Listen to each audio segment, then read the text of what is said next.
Ya estamos de vuelta con noticias en 180 minutos. Bien, seguimos adelante, señoras y señores.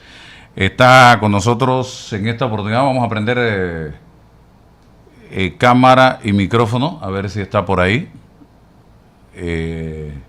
¿Lo tenemos, Miguel? ¿Dónde está? ¿Cuál es?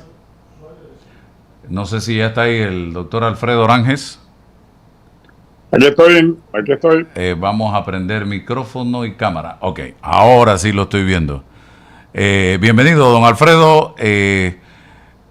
Lo invitamos porque hay una preocupación generalizada de muchos sectores, incluyendo principalmente a los egresados del Instituto Nacional de Agricultura, a la población del área donde está Divisa, Los Canelos y todo lo demás, de los propios estudiantes del INA, de los estudiantes administrativos, profesores del INA y de los colegios que están alrededor del lugar donde se pretende construir una megacárcel a un costo de 177 millones de dólares. Hábleme del impacto que esto pudiera tener en el lugar y cuál es su opinión al respecto. Bienvenido.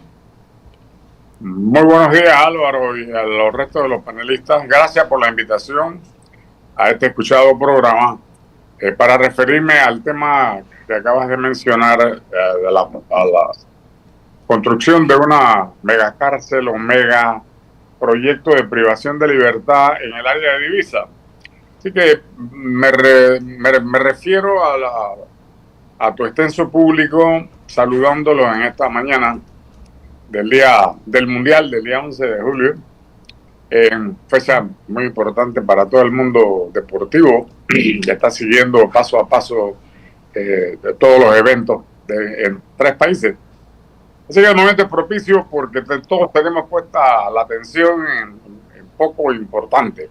Uno de ellos es precisamente el anuncio que se ha hecho de que se pretende construir una mega cárcel, que hoy se le llama Centro de Privación de Libertad, en el área de la Escuela de Agricultura de Divisa. Yo hablo como egresado del Instituto Nacional de Agricultura, de la Escuela de Agricultura, hablo como exministro de Estado, exministro del MIDA, en 2 ocasiones, y hablo también como gerente general del Ingenio Santa Rosa, que está en las inmediaciones, por lo tanto conozco perfectamente bien el área. Y debo comunicar que en primer lugar, en Panamá necesitamos un centro de privación de libertad con las características que imponen los derechos humanos y los cambios tan extraordinarios que se vienen dando en toda la conformación de lo que es la atención a un privado de libertad. Un privado de libertad ya no es como era antes un preso común y corriente, del cual se excluía totalmente de la sociedad. Hoy día se conciben en base a los derechos humanos y los cambios cualitativos que han habido, que esas personas tienen que continuar vinculadas a su familia, vinculadas al medio y sobre todo preparándose para lo que hoy se llama una reinserción social. Entonces, yo estoy perfectamente de acuerdo con la necesidad que tiene Panamá ante la reciente fuga de la joyita que dejó sorprendida a toda la comunidad. Si necesitamos una megacárcel, un megacentro de privación de libertad en el centro del país. Puede ser por su comunicación, por su viabilidad. No nos oponemos a una idea, a esta determinación, es todo lo contrario, la apoyamos, pero llamamos la atención que el lugar seleccionado previamente, ahora mismo, que se ha enfocado dentro de la Escuela de Agricultura, no es el más indicado. Y le voy a decir las razones por las cuales llamo la atención a las autoridades encargadas de que es necesario hacer más consultas y hacer las evaluaciones adecuadas. Mire, en el lugar que han señalado es ya parte de la provincia de Veraguas, al lado del río Cañaza, en primerísimo lugar Esa es un área que se inunda. Se inunda cuando sube la marea en el Pacífico. Aguanta el río Santa María y entra por el río Cañaza. Así que en el invierno esa es un área altamente inundable, por lo tanto no es un lugar que tenga la inclinación necesaria ni que tenga la nivelación necesaria especialmente para la conducción de los desechos naturales de una mega construcción de esta naturaleza, sumado al hecho de que como tú lo dijiste, Álvaro, nosotros estamos ahí alrededor de las comunidades de Divisa, Cañaza, Los Canelos, El Roble, Agüito, El Sánchez, El Paso Verano, San Antonio, Salamanca, Santa María. En otras palabras, tenemos una serie de distritos y de poblaciones alrededor en franco crecimiento, porque ese es un punto de cruce del camino, el que sigue hacia al noroeste de Costa Rica y Centroamérica, y el que baja a la península de Azuero. Tenemos ahí dos colegios importantes desde el punto de vista vocacional. Tenemos alrededor de 9 o 10 escuelas primarias, tenemos comunidades en franco crecimiento, y además de eso no nos olvidemos que la ruta propuesta para el ferrocarril Panamá frontera con Costa Rica tiene una parada en Divisa. Así que todo eso viene a complicar la logística del transporte de la zona. Así que en mi calidad de exministro del MIDA, en mi calidad de egresado de la Escuela de Agricultura, hago un llamado respetuoso a las autoridades correspondientes del Departamento de Corrección, del Departamento de Obras Públicas, del Ministerio de Obras Públicas, de las personas que van a tomar la rienda de este gran proyecto, porque es un proyecto importante que hace falta en Panamá, de hacer las consultas correspondientes y sobre todo hacer las evaluaciones adecuadas. Mire, el Colegio de Agrónomos y de Egresados de la escuela ha realizado una serie de estudios y hemos encontrado que hay un globo de terreno propiedad del Estado entrando por La Peña, el municipio de La Peña, y colindando con el de San Francisco, la Corocita de Las Peñas y los Atillos abajo de San Francisco, de 300 hectáreas.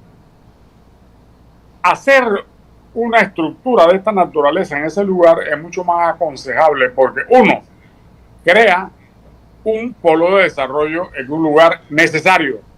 En segundo lugar, tiene tierra suficiente para cultivos agroforestales, talleres, agricultura, la contribución de los privados de libertad a aprender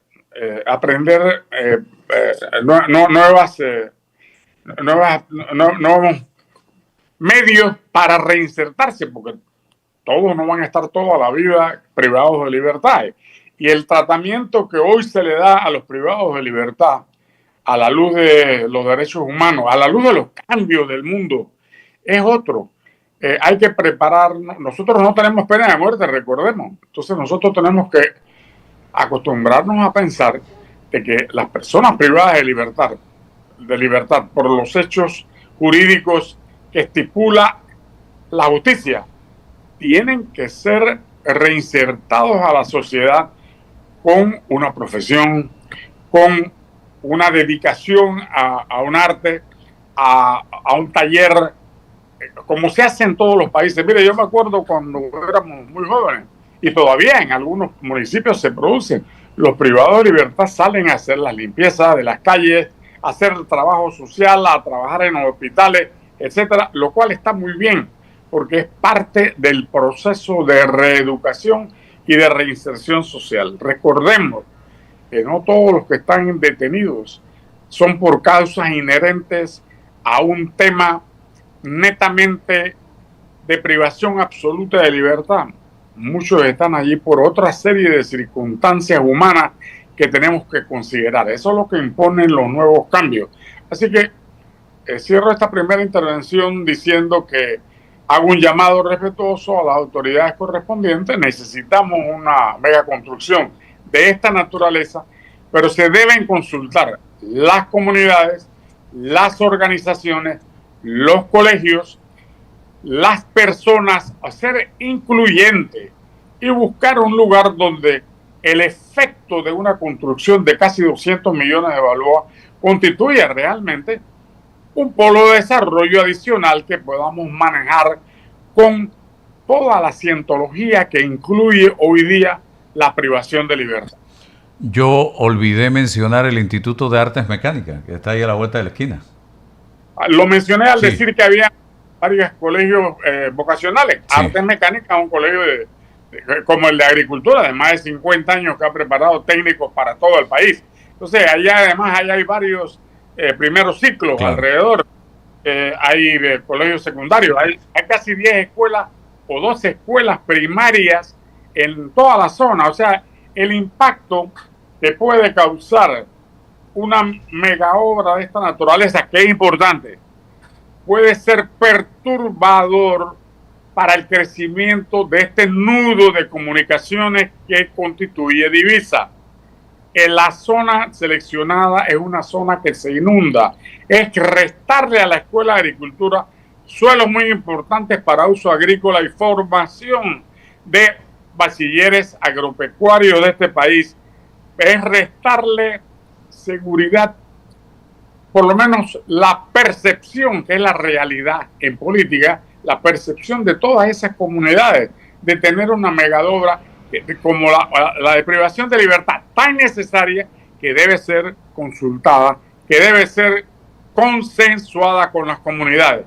Repetimos, hay una zona ya identificada por el Colegio de Agrónomos y la Asociación de Egresados en los municipios de San Francisco y de La Peña, aislada por ahora de todo, por sus 300 hectáreas, que pueden convertirse muy bien en un centro de privación de libertad con todas las características para los próximos 100 años.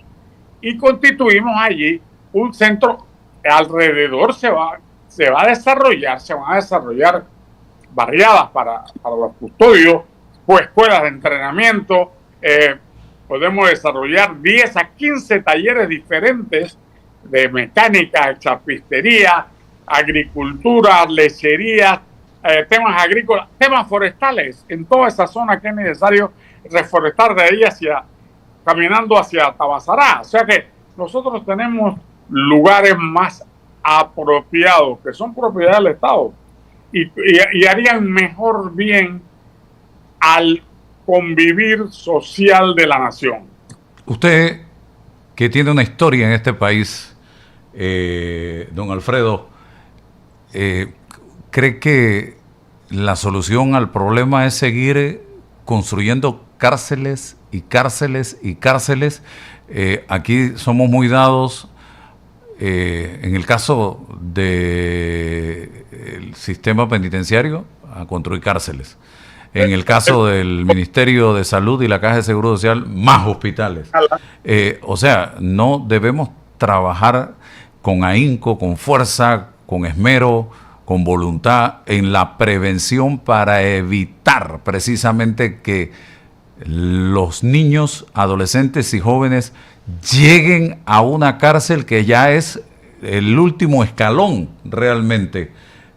No sé, yo no soy de estar construyendo cárceles ni de estar construyendo hospitales. Ahí está la Ciudad de la Salud, hermosa, moderna, pero ¿hay el personal necesario y suficiente para ponerla a funcionar? Porque lo que hemos hecho básicamente es sacar del complejo a un gran recurso humano, llevarlo para allá, y ahora estamos débiles en el complejo y débiles en la Ciudad de la Salud. Bueno, Álvaro, agradezco muchísimo que hayas traído este tema, que es el tema de actualidad.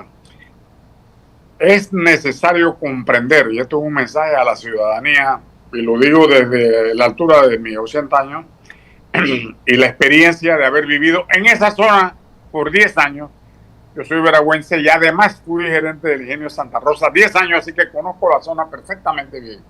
Pero ese argumento que tú has traído es el fundamental que se impone en el manejo de la privación de la libertad.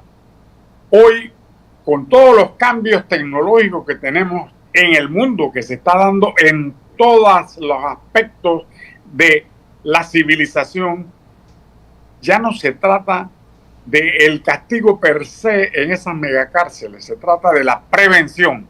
En otras palabras, hay que invertir la ecuación, gastar más en educación, gastar más en prevención, tal como usted lo menciona, y lo decía un gran ministro de salud aquí, es mejor prevenir las enfermedades que curarlas, lo decía el doctor Esquivel. Entonces, pensemos en que nosotros como parte de este proyecto tenemos que pensar que es mucho más importante dedicar esos recursos a la educación preventiva del delito. Pero para eso tenemos que darle las oportunidades a los jóvenes, a los niños, a los adultos, que muchos proceden de hogares disfuncionales. Ese es nuestro problema social de fondo. Le traigo el ejemplo, por eso agradezco tanto que usted haya tocado el tema. Hay países en el norte de Europa, por ejemplo, que lo que están haciendo es cerrando las cárceles porque la delincuencia ha descendido de manera notable. El caso de Finlandia, el caso de Irlanda del Norte. O sea, están desocupando las cárceles y convirtiéndolas en bibliotecas y en escuelas, porque el delito ha dejado de ser algo de un componente importante. En cambio, nosotros todavía tenemos un componente que en Panamá, que teníamos una delincuencia muy baja, ha ido en aumento y eso lo sabemos todos. Sin embargo, sigue siendo el país más seguro de toda la franja centroamericana. Pero eso no se va a quedar así y hemos visto ya señales peligrosas. Pero comparto su idea y la lanzo al público panameño del hecho de que hay que invertir la ecuación. Tenemos que gastar más dinero en prevención, en educación, en oportunidades, en inclusión, en nivelación de las clases. Nosotros no podemos concentrar las oportunidades solamente en un 10% de la población. Las oportunidades tienen que ser abiertas. El Estado tiene que velar por ello para que cada cual pueda luchar al menos por una posibilidad. Por una posibilidad. Así que comparto su opinión y aprovecho para elaborar sobre ella, porque ha llegado el momento de que ese sea un componente de reflexión profunda. La prevención por la vía de la educación de todos los procesos delictivos. Me refiero a todos para no entrar en juicio de valor.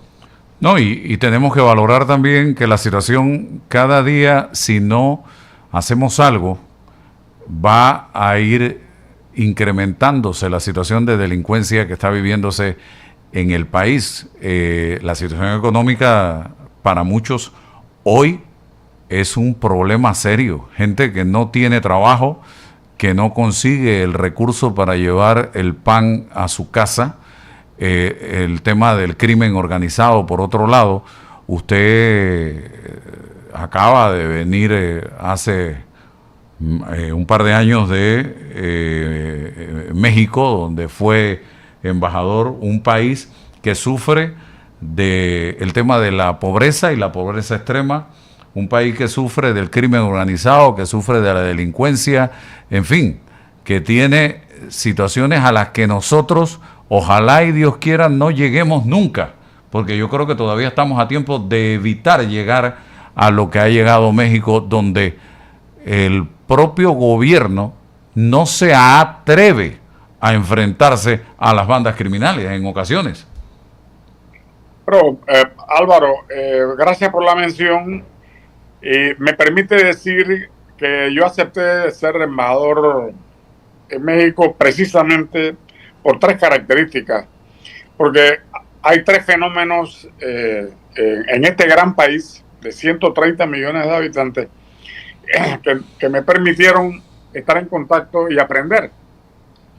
Uno de ellos, precisamente, el tráfico de estupefacientes, el tráfico de narcóticos, que es elevado. En segundo lugar, la migración irregular, que se inicia en el Darién.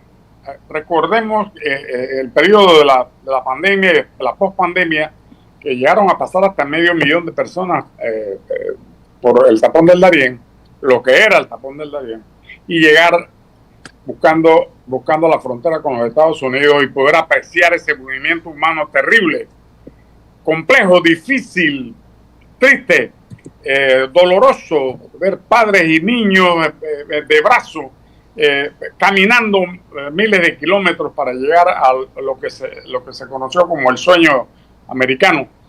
Y el tercero, la trata entre las pandillas y el crimen organizado, que no es otra cosa que la disputa por los territorios, porque lo que se da ahí son cambios de millones y millones de dólares por hora en ciertas zonas. ¿Qué ocurre con este problema que usted ha mencionado? Nosotros, como yo opino como usted, que estamos a tiempo para prevenir, para por lo menos poner las vallas de contención por la vía de la educación y la apertura de oportunidades para todos. Tenemos que ser más incluyentes. Mire, lo mismo está ocurriendo en el Ecuador, lo mismo está ocurriendo en el Perú, lo mismo está ocurriendo en gran parte de Colombia. Y tenemos gobiernos y países fallidos. Entonces, nosotros tenemos que estar muy atentos al tema ese. Costa Rica mismo, nuestro vecino, tiene un problema muy serio de la migración que le viene de Honduras y de Nicaragua. Así que la migración per se es un fenómeno universal que hay que abordarlo con nuevas tecnologías. Hay que reinventar nuestro enfoque de los problemas para poderlos combatir. No solamente a sangre y fuego, estamos hablando de seres humanos, no solamente con bombardeos desde el aire, destruyendo a botes que no sabemos si llevan realmente a narcotraficantes o son pescadores. O sea, el problema es altamente complejo, difícil, pero grave. Esa experiencia de 5 años me permitió ver muy de cerca el fenómeno de la migración irregular, el problema del crimen organizado. Hay sectores en México en donde el ejército simplemente no entra. No puede entrar porque las bandas organizadas tienen tanto más armamento con lo que puede tener el ejército en un momento determinado.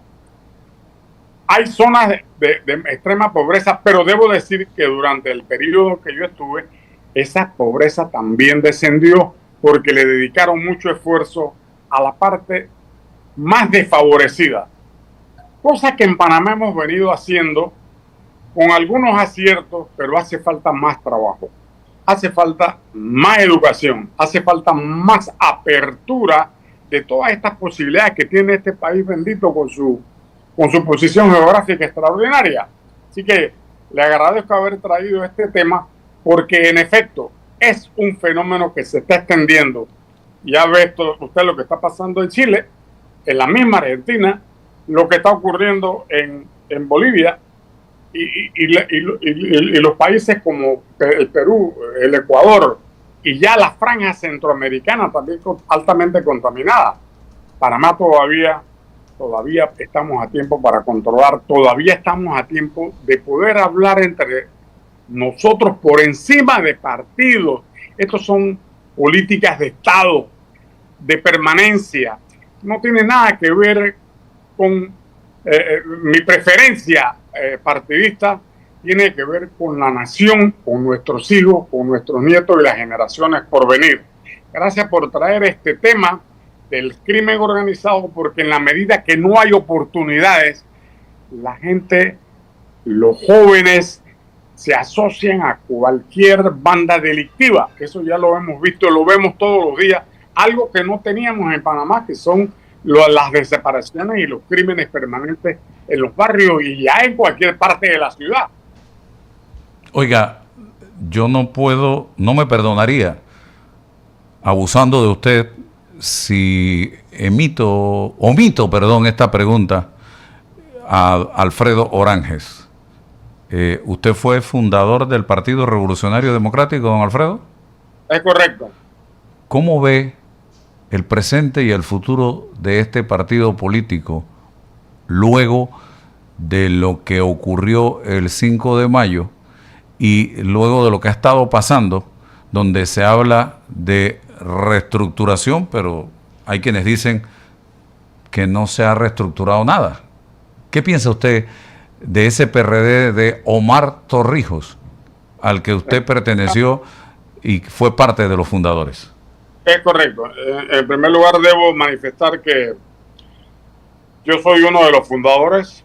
Me tocó la provincia de Veraguas para la inscripción. Yo era ministro del MIDE en ese periodo. Y ingresé a la fila de este partido que tiene unos componentes de centro derecha y centro izquierda, sobre todo de centro. Ya hoy día hablar de izquierda y derecha es un tema un tanto pasé. Hoy día las teorías políticas sobrepasan esos conceptos. Las teorías políticas más bien tienden hacia la unidad, hacia el bienestar común, hacia la responsabilidad con todos y para todos, que las oportunidades puedan ser compartidas. Y sigo siendo torrijista. El ideario de este militar que paseó la República con sus virtudes y sus defectos, pero nos dio soberanía total sobre tierras y aguas de toda la República. Fue a cada caserío más pequeño y allí colocó un acueducto rural. Fue a los municipios más pequeñitos y sacó un representante que hablaba del problema específico de su población, de sus 40 o 50 miembros, y le puso un subcentro o centro de salud mínimo. Este hombre que convirtió a miles de campesinos en elementos de crédito para los bancos a través de los asentamientos campesinos. Me tocó manejar ese experimento social. Puedo decir con mucho orgullo que esa mística es la que sentimos los PRDistas fundadores, que la hemos perdido. Y a mí me parece que el punto de inflexión más grave nos ocurrió cuando nos llevamos la dirección del partido para la Asamblea. Al llevarnos la dirección del partido para la Asamblea, convertimos a los legisladores o a los diputados en las piedras de quiebre de presiones sobre los otros poderes del Estado. Y eso vino a deformar la separación de los poderes, que es la teoría clásica del ejercicio de la democracia. Los tres poderes del Estado ejercidos en armónica colaboración. Entonces, yo pienso que esa reforma que se espera del partido, todavía las grandes mayorías del partido no la hemos visto de manera efectiva. Seguimos militando con la esperanza de que un buen dirigente pueda volver a convocar las voluntades panameñas, porque no cabe ninguna duda que en ese momento ese partido reunió la élite intelectual del país, en todos los campos, y trabajó en forma incluyente para todas las clases que nunca habían tenido una oportunidad de expresarse ni políticamente ni económicamente, y se fortaleció una clase media muy importante para cualquier país. Se atendió a la gente más necesitada, se llevó escuela, se llevó salud, se llevó integración, se llevó trabajo, se llevó asistencia agrícola, en salud pública, en vivienda, a todo el país. Entonces se abandonaron esos principios, y es lo que el viejo PRDista extraña y lamenta. Pienso que ahí está la semilla. Pienso que queda muchísimo personal capacitado, y no solamente en el PRD, eso se reprodujo en otros partidos y en otros ambientes. Ha llegado la hora, y usted hizo bien en traer unos aspectos importantes en cuanto a seguridad, que nos llaman a la reflexión serena y sobre todo responsable, para escucharnos. En democracia lo más importante es poder emitir su opinión y escuchar, porque nadie tiene la verdad absoluta, pero tampoco en democracia nadie tiene la potestad de invadir un órgano del Estado en otro, ni negociar posiciones con ellos. nosotros tenemos que ser responsables de nuestra institucionalidad, Álvaro. En la medida que protejamos las instituciones, hacemos lo que tiene Europa, que ha pasado por todas las crisis del mundo. Por ahí tenemos una Unión Europea con una Inglaterra tratando de regresar a la Unión Europea. De regresar porque el Brexit no ha sido conveniente. Porque la libertad colectiva y el respeto a las leyes comunes son fundamentales para el refuerzo de la institucionalidad. Mira lo que está ocurriendo con el crimen organizado y regreso a México, porque hoy es un gran día en el cual se inaugura un mundial, el más grande de la historia, que tiene zonas de alta peligrosidad, porque hay bandas organizadas terriblemente armadas. Con el número de desaparecidos que pasa de 100.000 al año, yo por favor, es para ponerse la mano en la cabeza y en el corazón, y sobre todo pensar que nosotros no podemos permitir que aquí en este país pequeño, repito, bendito por Dios, por la naturaleza, por esta posición extraordinaria de tipo geográfico que tenemos, ponernos de acuerdo por encima de partidos, por encima de credos, por encima de colores, porque tenemos que ser incluyentes, desde los pueblos originarios hasta las más altas capas. Pero todos tenemos que entender que si queremos vivir aquí, morir aquí, ser enterrados en este suelo, todos tenemos que poner de nuestra parte. Todos tenemos que ser parte de este esfuerzo y de este compromiso nacional. Bueno, gracias, doctor Alfredo Oranges, por estar con nosotros, que no sea la última vez, que podamos continuar acá en comunicación para hacer uso de su experiencia y su trayectoria en materia política en este país. Así será, Álvaro, y te agradezco mucho tu gentileza, porque este es un programa no solamente que tiene una audiencia extraordinaria, sino que los juicios que usted emite con su equipo son valiosos para poder seguir construyendo patria. Muchas gracias y que tengan buenos días. Bueno, gracias. Bendiciones, igual para usted, doctor. Vámonos ya, se acabó el tiempo. Mañana, viernes, nos volvemos a encontrar en Noticias 180 Minutos. Recuerden, hoy, desde la 1 de la tarde, en la 12 de octubre, tendremos una actividad interesante acá, compartiendo el inicio del Mundial de Fútbol en México.